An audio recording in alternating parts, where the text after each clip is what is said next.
Hey there, I'm Mark from Spectrum Pulse, and today we have from Ethel Cain Perverts. I don't think you can start to have a real conversation about this album until you understand a couple key factors behind its creation. The first and more widely reported was Hayden Ahadonia, who performs under the stage name Ethel Cain, publishing a short essay on the frustration that comes with their work being suffocated within an online culture of irony. Where for as visceral and dark as Inbreds and Preacher's Daughter were, online meme culture highlighted how they were only really being absorbed through this thick cushion of disaffection. And while this is something that I've gone off about at length for years now as a critic, how it's inherited from Gen X to Gen Z, the 2000s seeing the stark limits of how far ironic disaffection could go and actually challenging the system, especially as what many say or do ironically, they believe unironically, where so much of disaffected cool becomes sour, embittered conservatism or cover for reactionary bullshit, it can become truly nightmarish as the artist who's trying to be taken seriously in that culture. And I've heard the whole "it's just a joke" or "we need irony to get through the modern hellscape," and while I'm somewhat sympathetic to the latter, it doesn't escape the actual impact of what you fucking do within the culture, and I got no respect for the former group, mostly because the vast majority of you aren't as funny as you think you are. Now, the other side of this is Ethel Cain's current record deal with Prescription Songs, which was founded by Dr. Luke. And when you hear that he tried to convince her to make those earlier projects more accessible, that she regrets signing with him, but she needed the rent money, and is looking to get away as soon as her deal is up, certain other elements start making a lot more sense, like it taking years for the Preacher's Daughter vinyl to get that release, or in the grand tradition of technically fulfilling contractual obligations, making a 90-minute EP where it's better described as drone or dark ambient than having anything close to American Teenager, which appears to thoroughly alienate anyone trying to make her make pop music or have any sort of ironic entry point. Now, with all of that context, I'll admit I'm one of the fans who thinks that she's got a genuine knack for gorgeous melodic hooks, and while I'm known to get on my ambient bullshit, and I've got a little bit more familiarity near this territory than your average pop stan, I'll admit slowcore, drone, dark ambient, power electronics, they tend to be a little tougher for me to fully approach, especially with the extended runtime. I know and like some grouper or pharmacon or throbbing gristle, but it's not something I would usually seek out. It's also important to highlight how the concept of this album apparently changed midway through its creation. While it was intended as an exploration of unique perversions on each individual song, only the lead single Punish and the closing track Amber Waves, the latter featuring Madeline Johnston of Midwife on guitar, and then lap steel and piano contributions from Viva Melancholia, they being the only cuts that maintain some of that through line and are also probably the most accessible from the haunted droning sound collage approach taken with the rest of the project, with the hollow pianos, the rumbles of guitar, and the spikes of feedback. Although I will say, Vacillator sounds like the most romantic song in the distant guitars, the shuffling drums, and the intense use of negative space in order to highlight the vast space of denial in its release. But you know what, let's cut to the chase. More than anything, Perverts, it's an album about masturbation. What folks will do in order to find self-pleasure. And while I could be cute and highlight the very obvious metatext of it being no surprise, it's a 90-minute experimental, largely uncommercial project being about masturbation, I'm being serious. Ethel Cain's looking to do something considerably more complex here, specifically in how it is viewed in a religious context and framing. I mean, from the opening, shuddering, lo-fi religious hymn, Nearer My God to Thee, interpolated on the title track, and it reminded me a lot of Kristen Hayden's performances on Saved, to how Onanist deliberately references the ancient sin of spilling seed in which God struck men down in the Old Testament. There is a sharp juxtaposition between the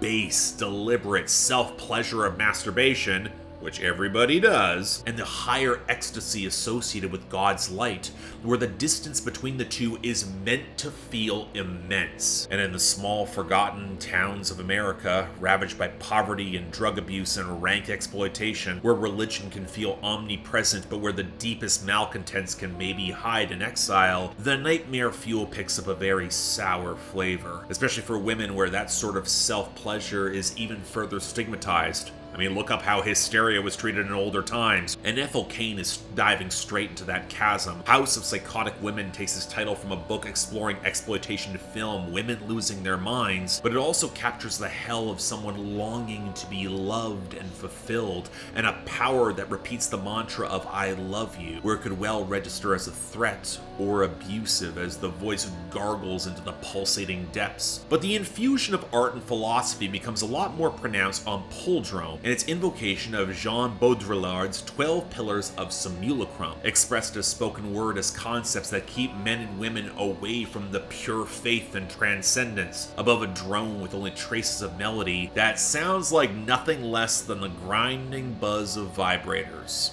Albeit by the end of the song, dying ones. Isn't that tragic? But that's also where the album gets more interesting, because in the starkest moments of pleasure, Ethel Cain has described that feeling where your spine tingles in orgasmic release. There is some of that pull towards the divine, something ineffable, beyond ease of comprehension. And yeah, some of that can come in the form of masturbation or drug abuse or music, but she's also acutely aware it can never be truly repeated. So it pulls you deeper into that excess, but never feels quite the same.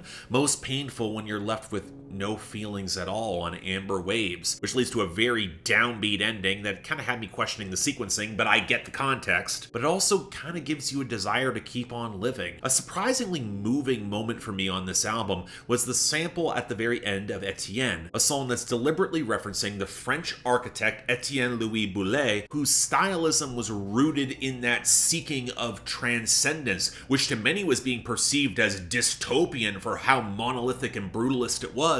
But after somber pianos and very deliberate acoustics and what sounds like noises from her truck, the sample appears to reference an old sermon tape about a man who tried to kill himself through exhaustion, through running, yet he kept doing it day after day and felt so good that he pulled away from that brink. And as someone who adores that endorphin rush, often enhanced by the right music, it's better than any kind of drugs from running.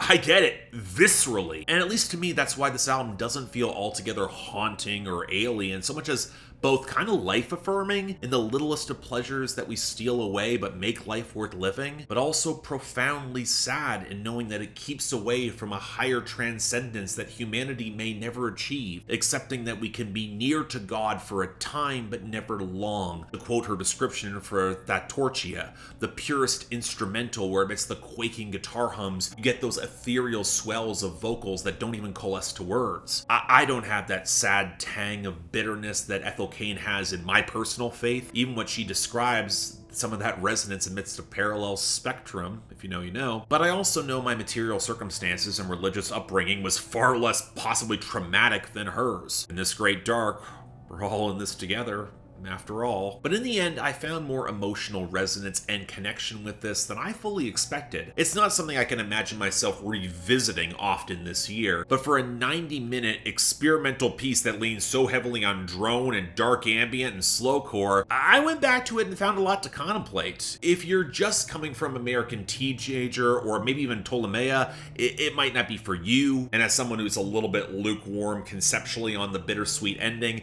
I'm not sure I would put it in the tier of her best, but I also get the impression this was not intended to be cathartic or satisfying, and that feels thematically apropos, but albeit a little frustrating and tricky to recommend to a more mainstream audience. Now, paradoxically, if you're into this brand of experimental music, it's a little bit more accessible than you might think, and you can still tell Ethel Cain is kind of feeling her way around drone and dark ambient, more in some of the pacing than the ragged textured edges and some of the transgressive darkness. But either way, it's a fiercely compelling and evocative project that'll probably wind up getting branded about how dark and challenging of a listen it is for the worst sort of YouTube clickbait media analysis, and quite frankly, it deserves way better. Leave the irony and the sanctimonious moralism at the door.